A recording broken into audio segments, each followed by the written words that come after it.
So, co-regulation at saka hyperarousal. So, yung co-regulation is yung emotional yung emotional communication mo, no? Yung attachment mo do sa taong may problema sa self-regulation at saka sa dysregulation. Paano sila magre-reciprocate sa'yo, paano ka magre-reciprocate sa kanila, yun yung co-regulation. If ever may ginagawa silang mali, paano mo sila itatama, yun yung number 1. So, kasi yung hyperarousal is yung yung masyadong excessive yung response mo sa stimuli. Minsan masyado kang galit, masyado kang masaya, minsan masyado kang malungkot. So, paano mo i-co-regulate yun? Paano mo i-manage yun? Diba? So, yun.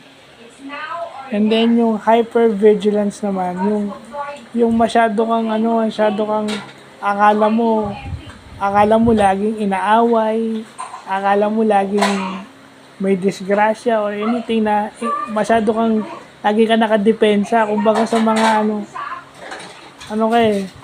kumbaga sa mga hayop, sa mga aso, pusa, para ka nasa defensive mode parate. Na willing kang mangagat, kumbaga sa aso, talagang willing kang mangagat para feeling mo kasi hinaharm ka. So, yun yung hypervigilance. Yung para ka ng paranoid, paano mo i-deal yung ganun. Yeah. Yun yung inaano sa neuro-inclusion classrooms na hindi naman lahat ng bagay kailangan ka maging vigilant.